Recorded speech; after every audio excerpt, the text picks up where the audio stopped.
Sometime within the next minute or so, somewhere on the planet, another big idea is being born.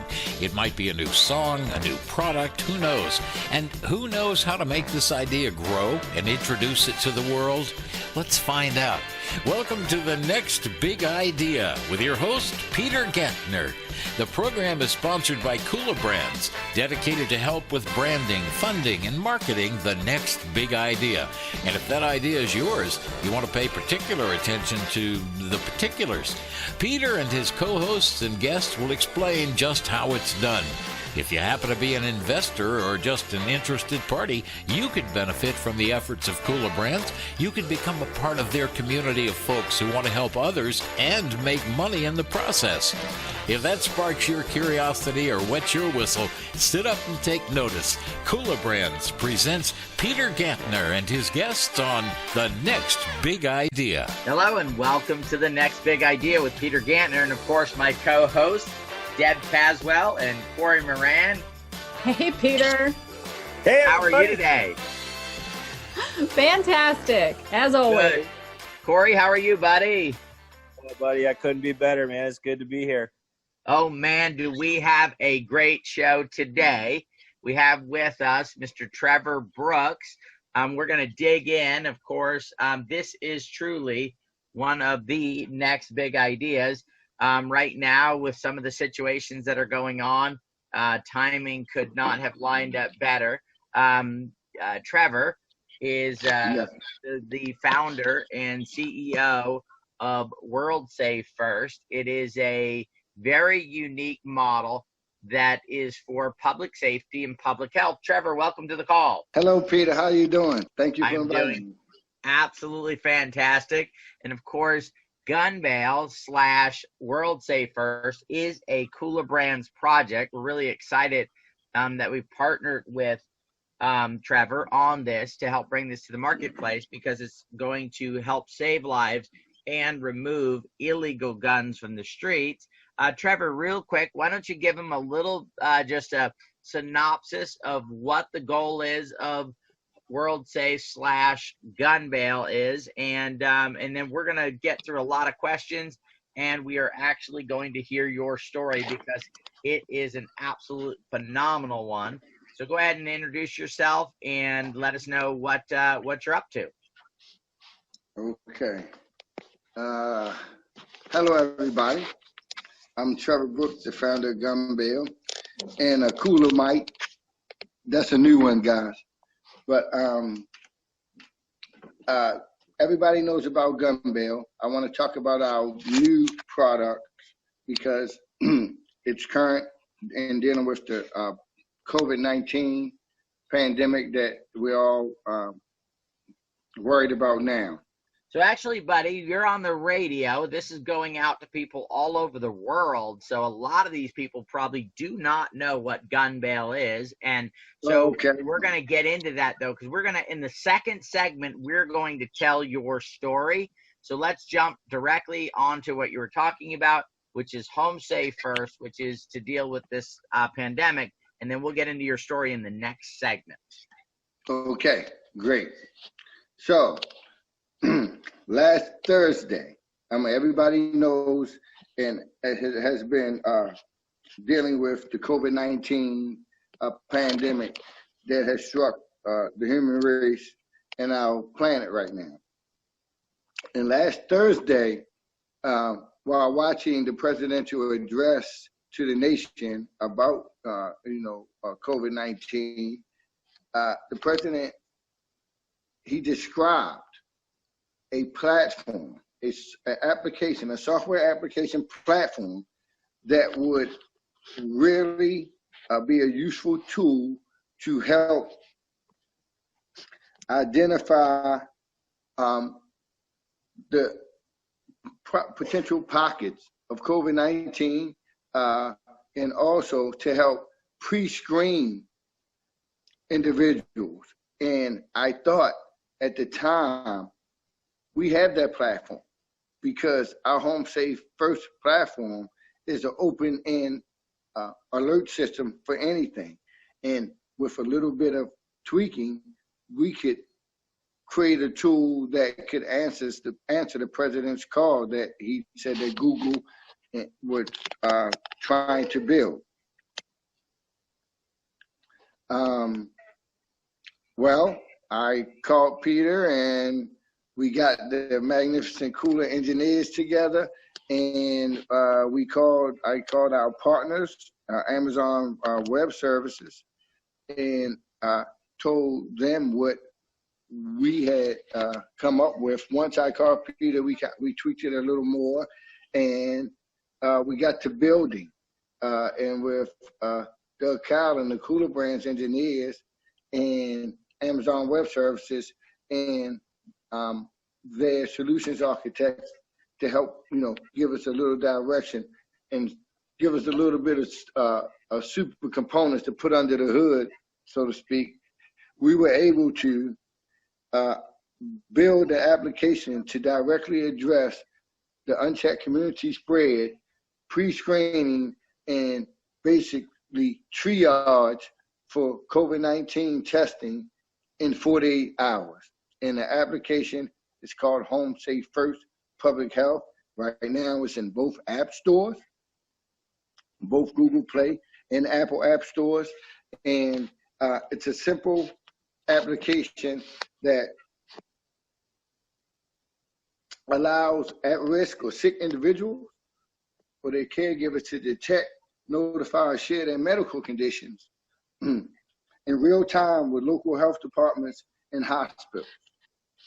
An amazing thing is so, and you alluded to this, is that this was something that we were building more for a public safety issue for the city of St. Louis, which we have a contract with. That contract is in place. Just won City on the Cloud from Amazon with the city of St. Louis for this application.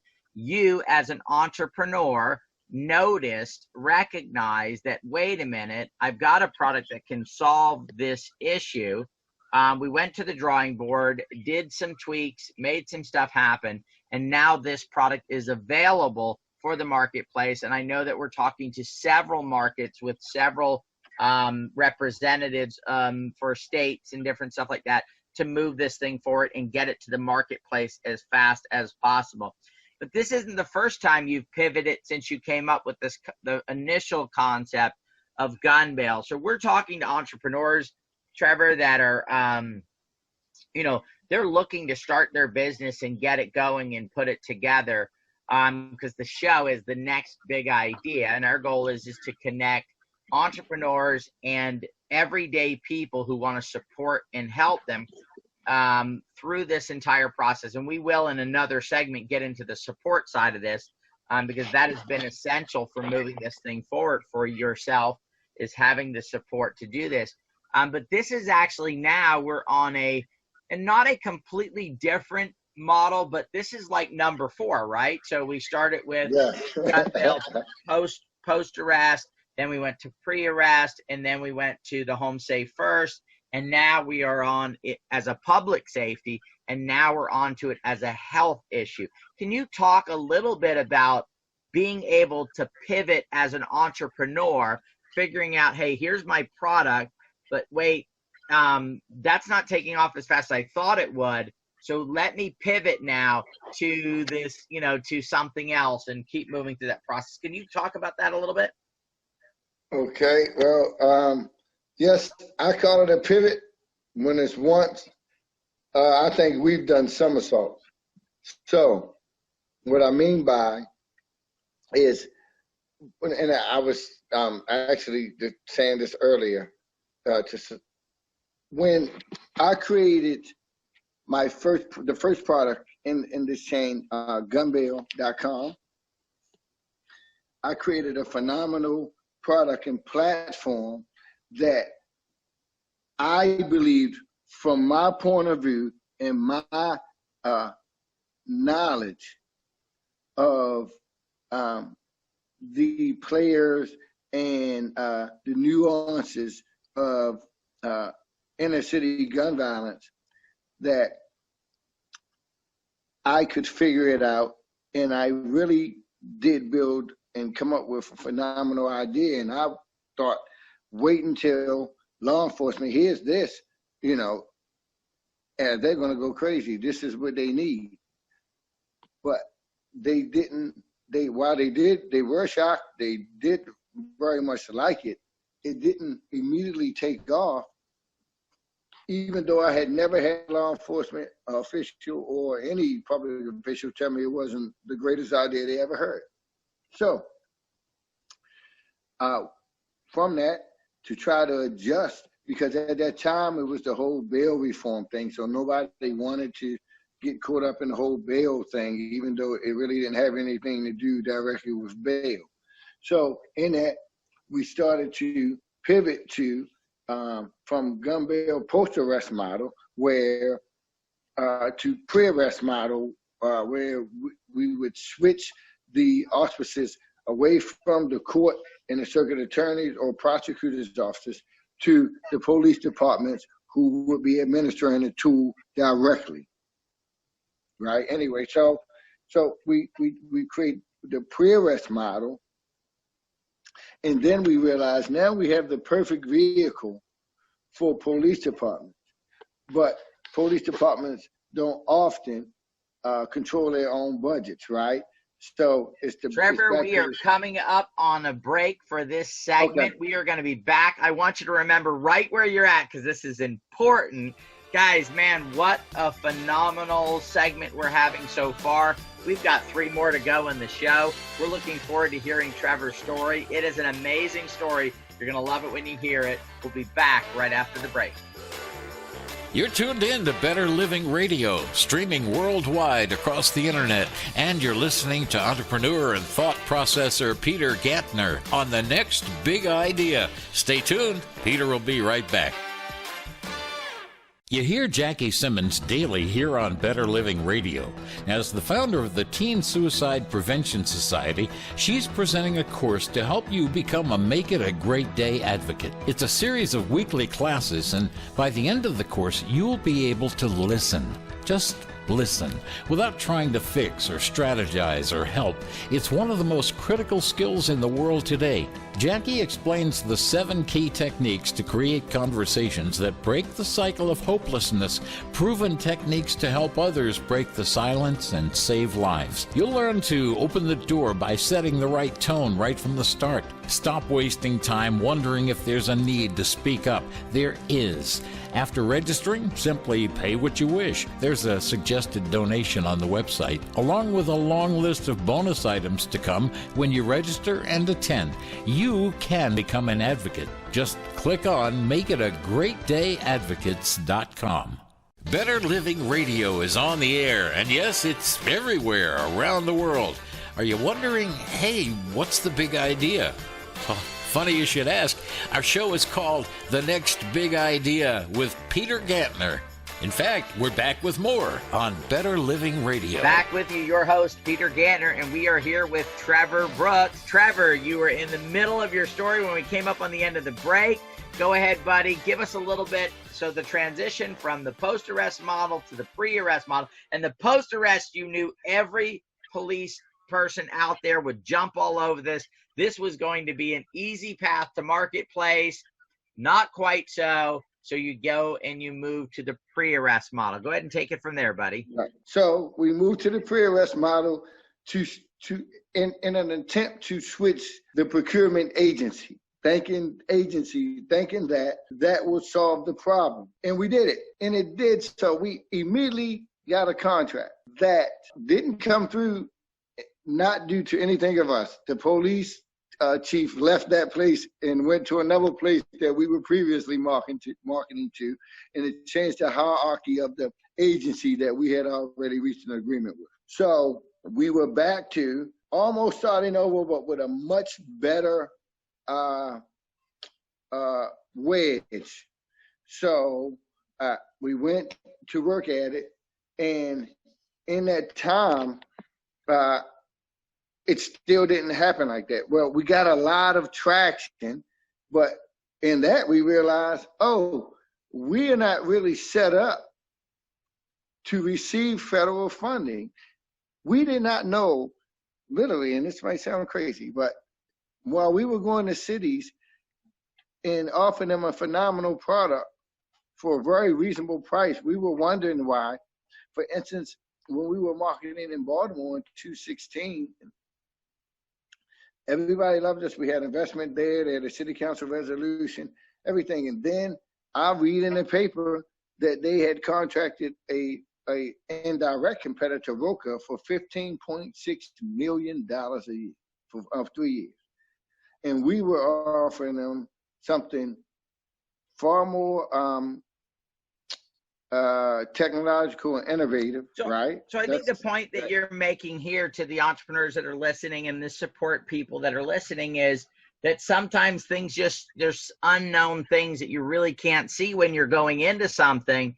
And so you just have to adjust, right? You have to, because it's just, if you don't know and you run up against a wall, either you quit or you decide to change.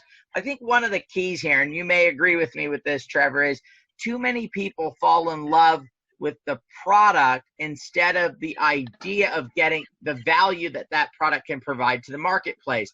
So their ideas, their concept, and they're too rigid, and they don't want to make those adjustments and changes to their product, when ultimately what should be is what value is your product going to provide to the marketplace. And the only way to make that happen, yours was to save lives. So it wasn't necessarily GunBaiL. You wanted to save lives. GunBaiL was the instrument. So if you had to go from post to pre-arrest, then eventually to HomeSafe, which why don't we bring them up through that? So how did HomeSafe come about on that side of it? But ultimately, it's the value, correct? Yes, well, you're absolutely correct. And entrepreneurs do fall in love with the product, but I don't call it changes. I called it lessons.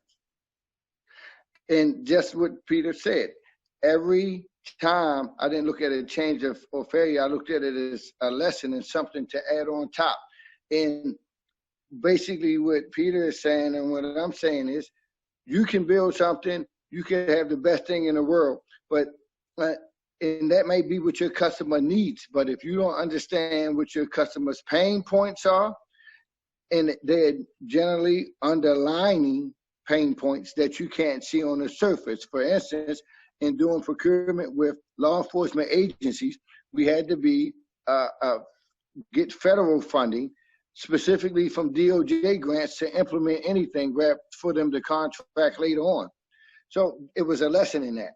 And in that, so we took the steps that we needed to become mandated for federal funding.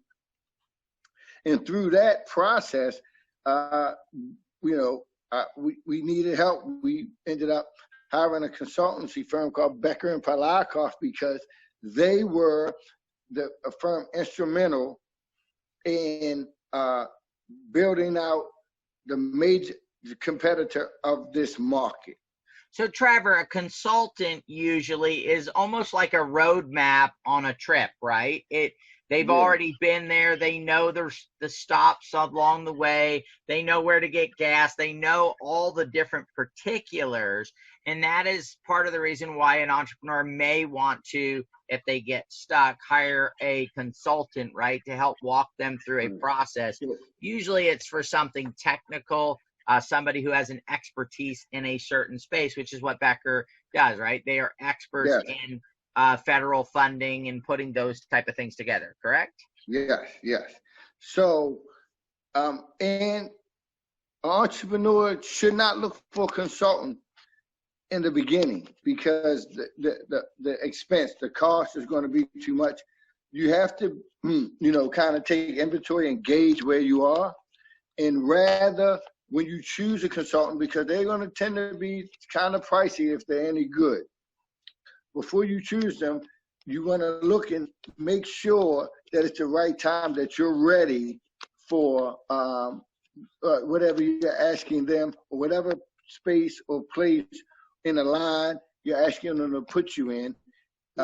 You have to be sure that you're able to handle that. And also, then, Trevor, when you did it, you waited to see where you did not have the expertise, right? If you hired them when you first started the company, you wouldn't know the exact, because consultants are very specific. You don't want to hire a wide-ranging consultant. You want to hire one that's going to give you a specific pinpoint in a very narrow area so you can get that best. That one thing you don't have. That exactly. one thing you want to hire a consultant for the whipped cream, not for the cake. You have to mix that batter and you have to bake that cake. But often, nobody's going to even notice your cake if it doesn't have pretty sweet icing on it, right? That's what you hire the consultant for, because they can make that icing for you. But you have to find out what that icing is in your industry first. And the only way to find out is to by failure, in a sense. So jumping in there, and you did find the right consultant. It put you on the fast track. Let's go back to, okay, so we went from the post to the pre-arrest model, which helped with community policing. And now HomeSafe First comes up. Let's get on to that, because that's going to lead us to the COVID-19 solution that we have. So go ahead and tell them about HomeSafe First. Right, and that's what I was getting to. Through that consultant introduced us to the thought leadership around a nation for gun violence prevention. And once we got in tune with that constituency, we were able to get data directly from DOJ, National Institute of Justice, and things. And we took the data from a report from a consent to search study that was run 20 years ago in St. Louis. And it was the most effective gun violence prevention program ever run in the United States for juveniles. So we took that and digitized it, built out the construct for HomeSafe First. And that original tool, it was to stop, it's built to stop mass incidents of shootings, school shootings, mass shootings, teen and veteran suicide, just about anything. It was the first construct of our open end alert system. So it's a consent to search and an anonymous reporting tool. And through we started marketing. And I want to congratulate you here, buddy. Now this just won the Amazon City on the Cloud Big Idea Award, right? Just this past December, correct? Yes. And it also, now listen to this. This is funny. It took 3 years to build out the first application. The second application, it took 3 months, right? 3 months to build it out, and had a contract in about within 5 months, from the time of we thought about it. 2 months after it was built, we had a contract, right? And it was because of the pivot, because I knew the pain point, right? Because I learned it, and I had built a relationship with the customer through other products. And and then the pandemic happened. In the middle of us about to launch, we were literally about to launch in 3 days. This pandemic thing happened. And like I said, we were about to launch 3 days when I saw President Trump mention this platform, and we pivoted and built another platform. So now we're addressing that. And I guess when we come back, I'll tell you about HomeSafe. Yeah, we're going to dig in some details there. But, buddy, in the next segment, what I want to get, because you have a very, very unique entrepreneurial story, I do want to get into why you started this, right? And what got you on the pathway to GunBaiL, then that has led to HomeSafe First, WorldSafe First, and that we're moving things forward with. It's incredible. The odds were against this happening and you heading on this trail of success. So we're going to get into that story in the next segment. Guys, we are going to be back after this break. We're here with Trevor Brooks and WorldSafe First. We'll be back after the break. So are you wondering where the next big idea will come from? Well, you'll hear about it first here at Better Living Radio. See, this is the show called The Next Big Idea. Maybe you got the next big idea, or maybe you just like to make some money from it.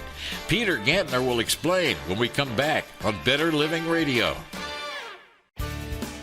Each week in his live video market and economy update offered to his inner circle, Dan Frischberg delivers the in-depth, professional version of his famous market x-ray report, live and interactive. Now that means you get to ask all the questions you want. And if you can't make the live meeting, you can watch the report on demand, then email your questions in and Dan will email the answers back or include them in the next live report. Week in and week out, Dan brings you the ideas and specific stock picks from his friends, the people you see on TV and read about in the papers. You'll see what they're buying, how they're hedging, and when they're taking money off the table. At last, you'll get to see how the insiders negotiate the institutional macro bonds that billionaires on Wall Street rely on, the ones almost everyone else never even heard of. When you become an Inner Circle member, Dan will share with you his lifetime of experience and guide you to the best teachers, the best stock pickers, the best option strategists. And you'll be invited to exclusive working vacations in beautiful locations for the Inner Circle only, where you'll rub elbows with some of the most famous investors on Wall Street. So, how do you value the lifetime of skill and experience of a top investor on a mission to share it all with you and help you become one of the few winners? If you've been listening to Dan for a few years, he's likely already made you tons of money, or even more important, saved you from losing a fortune. Now, there are limits to the capacity of the online video sessions, but right now, for a limited time, Dan's offering you the position of charter subscriber, get this, for less than the price of a cup of coffee a day. For all the info or to subscribe, just simply click on themoneyman.com. themoneyman.com. Welcome back to Better Living Radio and this amazing idea for a radio show. It's called The Next Big Idea. Rather ironic, wouldn't you say? Hey, if you've got an idea, you might want to talk with host Peter Gantner or one of his guests here at Better Living Radio. Oh, look, here they come now. All right, guys, we're back with Trevor Brooks. I'm really excited to have him here. So, Trevor, real quick, people that are listening can help by going to their representatives if they know somebody in city, state, federal government to help get this product out, which you're going to explain here in a minute. Where can they find information out now on this solution for a notification on the COVID-19? They can find at HomeSafe first. That's HOME. Well, basically HomeSafe, the number one ST.com. Again, that's HomeSafe, the number one ST.com, all one word, /public health. And how can they reach you? What's your email address, buddy? And my email is trevor@gunbail.com. Awesome. All right. They can just go to their website and then they share the website link with their local leader or representative or anyone in the health industry or emergency response industry.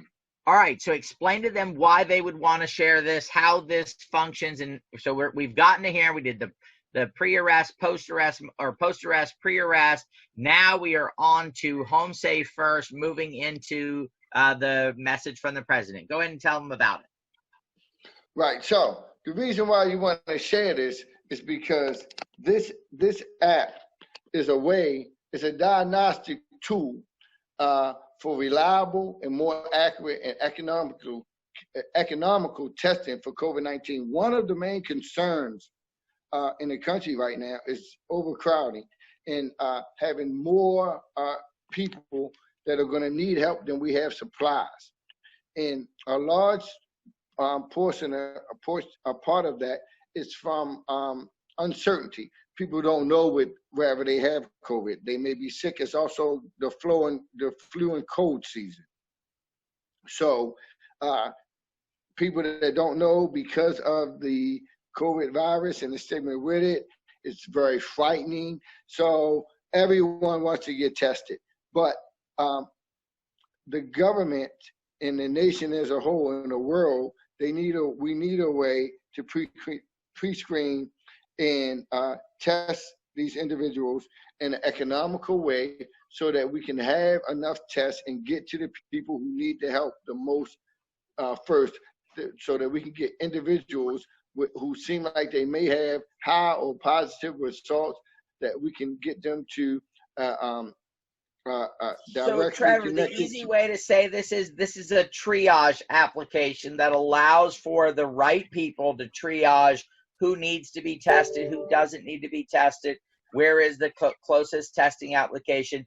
It allows us to get to the people that need help first, exactly. the soonest, and then do that type of stuff. Is that kind of the idea of the application? Is that triage it's a remote resource application? Go ahead.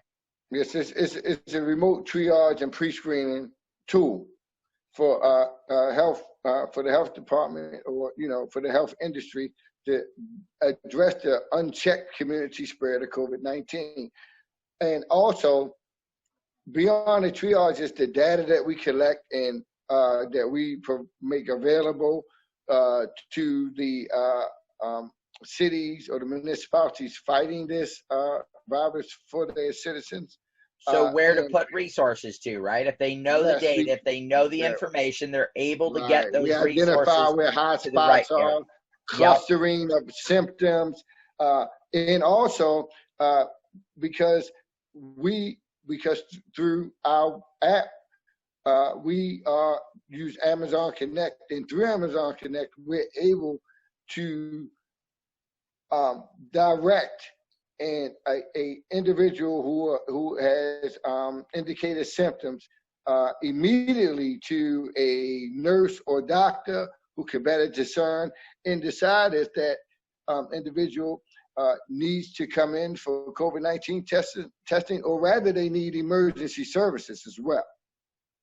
Yeah, and this is fantastic. This is so needed in the marketplace. Listen, Trevor, we told them we would get into your story because this is very unique in this segment. So can you tell them, how did Trevor Brooks get to the point to where he's created a product now that is so needed in this space? Tell us a little bit about your background and how you ended up getting here. Well, I don't have a traditional entrepreneurial path. When I was, very young, almost 30 years ago or so, I was involved in an incident of gun violence that cost the life of a friend and neighbor. And, I received a life sentence as a very young man, and just a life jail sentence. I know, it's crazy, and I served 2 decades plus before I got out. But when I was there, I never got a tattoo, and I didn't join any gangs, and I was deeply distraught about the most horrible thing that ever happened to my friend, of course, and me as well. And I wondered, like, man, why? How did this happen? Right? Because I never meant to hurt anybody. I never looked to hurt anybody, and I'm sure that they wouldn't hurt me, but yet and still, my friend was dead, and the gun was in my hand at the time it went off, and a life was gone. 2 lives, because I had a life sentence. And then I looked around me, and almost everybody there I knew. And it was funny because every friend I knew that was locked up for shooting someone, they were locked up for shooting another one of our friends. And I wondered why. And I realized, I started to study, man. And I became obsessed with it, And I studied the law first, and along the way I studied, business. But I always tracked the gun violence trends along the way, because it was amazing to me that I never meant to hurt anybody. If anybody knows me, you know how the kind of guy I am. But yet and still, someone was hurt, and someone did lose their life, And I know for a fact that me nor this individual probably never traveled more than 3 to 5 miles away from where we were born at that time in our life. We lived in the hood. So why do we have guns? And the funny thing is me and my friend, we were in an altercation, and another one of our friends is the individual that instituted the gun. While guns were plentiful in my neighborhood growing up, I got my first gun when I was 12 years old, literally. Wow. In the back of the class, and my friend shows me a gun and said, "You want to go out back and shoot it when they let out?" And we did, and it was that attainable. So I realized that most of the violence that was being perpetrated in our urban centers were due to a proliferation of illicitly held guns or illicitly obtained guns over the last 4 decades, primarily. And over that same period of time, somewhere, I think the statistic is somewhere around 4 or 5 decades, 380 million guns, but less than 100 million of them were registered. And I thought, there are a lot of legal gun owners, yes, but what about all of the ones that we don't know, not the legal gun owners? If we have that many registered, even though everybody doesn't, and it's over 300, almost 400 million, if it's 100 million registered, and just say like another 100 million that aren't registered, right? But still with legal owners, we're not worried about those. They deserve those protection. But what about the other 180 million that we really don't know where they may be? It's really 280, but even if we were the most conservative that we could, where are they? Well, I'm not saying that they're all in illicit hands and or by criminal means or illicit means, but I can guarantee you that a very large percentage of them have trickled down over time into illicit hands. So I wanted to change that. So I came up with GunBaiL, which was a way to use pre-arrest diversion, which is a big carrot and stick in a sense, to incentivize. Now, Trevor, you were still locked up when you came up with the concept for GunBaiL, correct? Yes. Oh, yeah, many years. Yeah. All right, excellent. So the concept is that, and this is what you told me when we first met. You said, "Listen, somebody sitting in jail for a low offense, guys. This is for misdemeanor, low offenses, nonviolent offenses. The one thing that they value more than the illegal gun, which they have maybe at home or somewhere out there in the marketplace, is what? Their freedom, correct? Freedom, right. It incentivizes them to value their freedom over their guns. And that is key. And I think that's what caught me is, yeah, you finally have a way, instead of, turning in a gun maybe for a couple of dollars or for a computer or something that maybe is not as important to them. Here you have an offender locked up maybe for, like I said, a low-end offense. They can turn in this gun, and that was the basis of GunBaiL. We're coming up on the end of this segment. We're going to keep moving forward on Trevor's story. We're going to get Deb and Cory on here. They may have a couple of questions or some responses to this after the break. I'm excited to be here with Trevor Brooks and with HomeSafe first, and that is HomeSafe, the #1 ST.com. Check it out, guys. It is a solution for what we're going through right now. We will be back after the break. You're tuned in to Better Living Radio, streaming worldwide across the internet, and you're listening to entrepreneur and thought processor Peter Gantner on the next big idea. Stay tuned. Peter will be right back. A health threat anywhere is a health threat everywhere. I'm Dr. Phil. A new coronavirus outbreak called COVID-19 started in China and is spreading to many countries, including the U.S. It's critical to get the facts about how to protect our friends and loved ones. While CDC is working with states and communities to stop the spread of the virus, health workers and emergency response efforts need our support. The CDC Foundation, a nonprofit organization, is focusing on immediate and critical needs that help protect our communities here at home and those around the world. We can all play a role in stopping this deadly virus. Get updates, learn how to protect your friends and family, and find out how to help. Go to cdcfoundation.org. That's cdcfoundation.org. Together, our impact is greater. This has been a public service announcement brought to you by the CDC Foundation. I was 35 when my life and addiction started to spiral out of control. My ex-husband threatened to take our children away from me. I felt hopeless.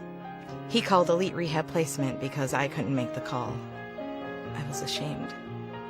I was given skills to manage my sadness and my anger, and more importantly, I'm 3.5 years sober. I'm so grateful for all their help, and all it took was making one phone call.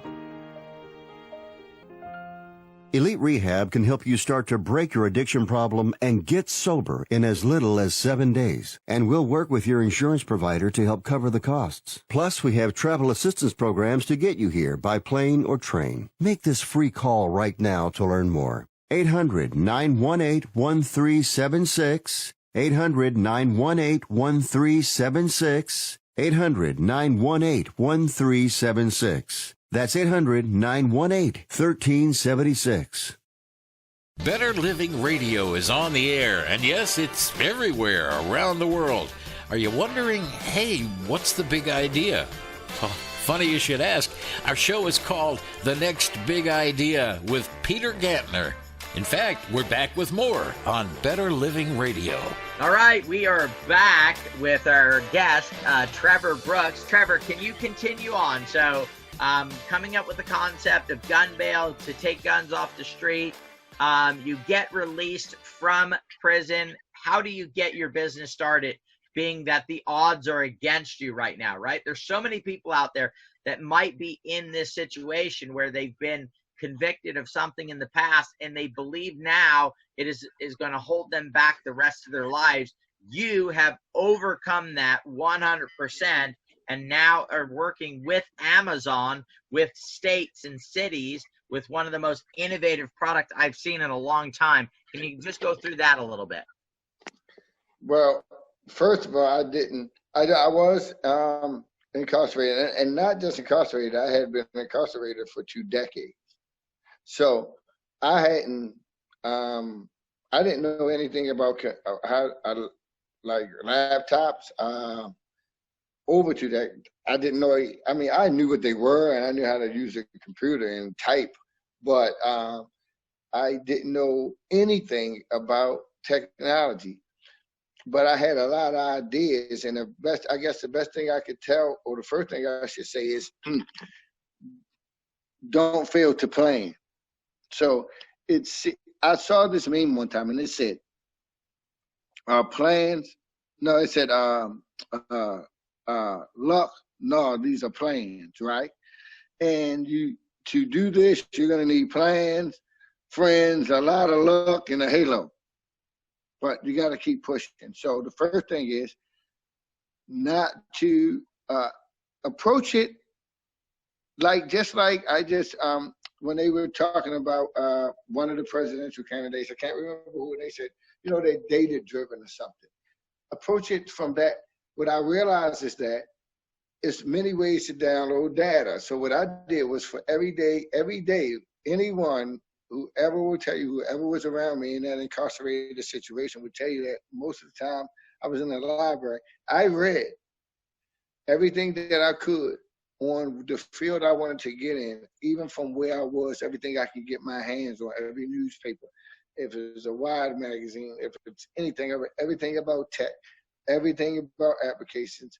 And along the way, I learned about accelerators, and I read about Angela Benton and New Me Accelerator, which was the top accelerator for minorities in Silicon Valley.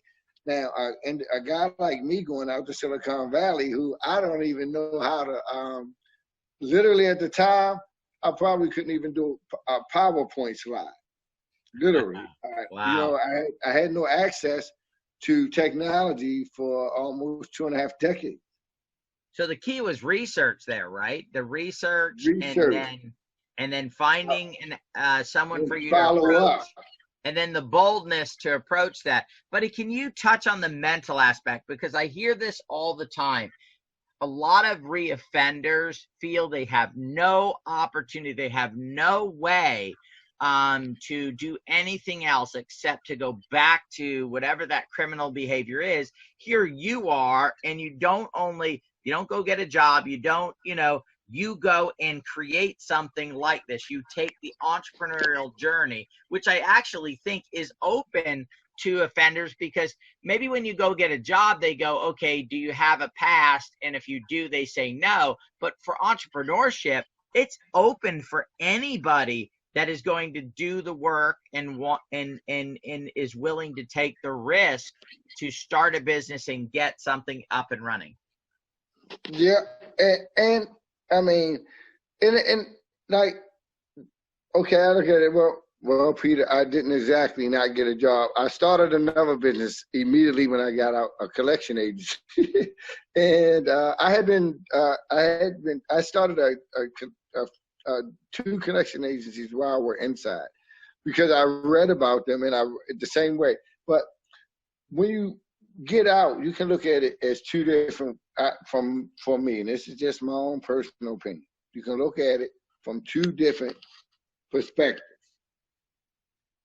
You can look at it like, hey, I have been incarcerated and nobody's going to give me a chance, and nobody's going to believe in me, and I'll never make up for, the stigma, what I've done, and I'll always have this stigma on me, and the only opportunities I have is what, is offered to me in whatever closing condition I, perceive. Or you can look at it like, man, I thought personally, well, I'm just getting out, and since I'm just getting out and I've been here a long time, I don't have a lot of responsibilities right now. And really, the world is open to me. I can do anything, right? Everyone that I knew, they had, tons of kids. They were tied down to jobs. They were this. So I literally look at it like a good opportunity, because from everything that I had read about being a successful tech entrepreneur with a startup, is that you were going to have to sacrifice almost everything to be successful. I love that, Trevor. Yeah. This is Deb. I love listening to this, especially this part where you really see how mindset, it makes all the difference in the world to everyone. Every single person on the planet has access to changing your mindset, looking at something from a different point of view. And it changed everything for you, Trevor. Yes. I look at it like this. What do I have to lose? Listen, once you often get on this journey, it's because of some sort of deprivation that you've experienced, and you want, or just you want some sort of dream that you perceive more than likely based upon your desires, right? And you can look at starting, launching as an entrepreneur as the greatest opportunity that you've ever been presented with, right? For as long as you put it in perspective. If you look at it as I'm going to go be an entrepreneur and I'm going to get rich, it doesn't really happen like that. There is no, as the saying goes, there is no elevator. You are going to have to take the stairs. Right? Trevor, I got a question for you. Trevor, I got a question for you. This is Corey. Hey, incredible story of overcoming and entrepreneurship here. And coming from an entrepreneur, I often find, you talked about being locked up for 2 decades, and this is not as extreme as that, but I find in my entrepreneurial journey of getting stuck or being confined or feel like I've been restricted in my growth in my entrepreneurial adventures, or just oftentimes hit roadblocks. But what's the best advice that you can give of how to overcome and how to push through and how to create that momentum in your journey if you're somewhere stuck? I'm glad you asked me that, Corey, because you know why we get stuck most of the time? I give entrepreneurs this advice all of the time. Often, we're chasing a deadline or expectation that is based on what we perceive someone else has done, right? Some competition has done, or some sort of goal that we've imposed on ourselves, right? So something that I learned from Peter, and it was inadvertently, right? I used to call Peter all of the time when something would change or something would happen. I say, Peter, I got to do this. I'm not this. This is happening, and it's not, and I'm not this, and it's not catching on. And Peter told me one day, he said, what you in such a hurry for, buddy? And I was like, well, I have to do. And what I learned was I didn't have to do that in that way right now. What I had to do was what I was capable and able to do right now to push it forward. For as long as you push towards your dream every day, even if it's a millimeter, some days you're going to, okay, well, so like I was saying, a lot of us, we put huge unrealistic goals on ourselves. It's no one else, it's ourselves, because we want to be great. We want to be successful now, but we have to build the stairs. So one day we might build 3 stairs, right? And then the next day you only will get 1, and then somebody might come along and something might happen, and you build 10 more, and you think all of the momentum is coming, and then it might slow back up again, and we start to feel like we're failing. It's an ebb and a flow, okay? You have to try to keep the same energy throughout, and the way I do it is I focus on just moving a little bit every day. I do something every day. Oh my goodness, Trevor, we are coming on to the end of this entire show. We are going to have to get you back again. Guys, great knowledge, great information. Check out HomeSafe #1st.com for more information about this. Thank you for joining us today. We'll see you on the next episode of The Next Big Idea. Did you ever imagine that these little inventions like radio and the internet, that there was a time when they were considered the next big idea? And yet, here you are today, having just heard a program called The Next Big Idea. Peter Gantner is your host. He's one of the founders of kulaBrands, and they can help you whether you've got an idea of your own or you just want to get in on the ground floor of the next big thing. Peter and his co-hosts and guests are here weekdays on Better Living Radio to discuss the ins and outs of creating, manufacturing, branding, and marketing the best of the big ideas. Maybe you've got one, or maybe you want to be involved in one. You're definitely tuned into the right spot. So hear this. You can hear this program weekdays at the same time on Better Living Radio as kulaBrands presents Peter Gantner and the Next Big Idea. The weekly Dent Market Digest is heard on Better Living Radio. It features Harry Dent, well-known master of the new science of finance. Along with co-host Rodney Johnson, Harry explains how they forecast the markets. As detailed at harrydent.com, there are some keys. First, predictable spending patterns at various ages and stages of life. Second, who spends what?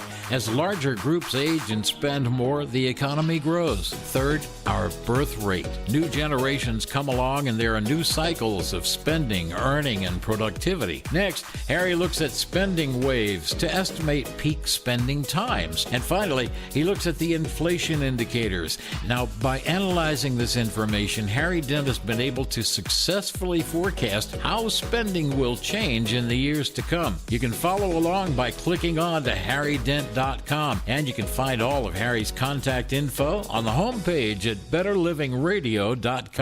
The next $1 million idea is being formed each and every day. How many of those ideas, brands, companies, or musicians will break into the market, let alone make it to the top? At kulaBrands, we work hand in hand with inventors and creative folks to boost their brands. From concept to products ready to take the world stage, kulaBrands provides entrepreneurs with funding, brand creation, gap sales, marketing, and more. Using a rewards-based royalty system, both kulaBrands and your company succeed. Where will I get the money? How do I reach a global customer base? How or where do I get my products manufactured? kulaBrands helps solve these challenges and helps your business on a path to success.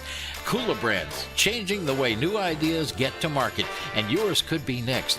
Reach out to kulaBrands at kulaBrands.com. That's K-U-L-A, kulaBrands.com, or see the contact info on the homepage at betterlivingradio.com.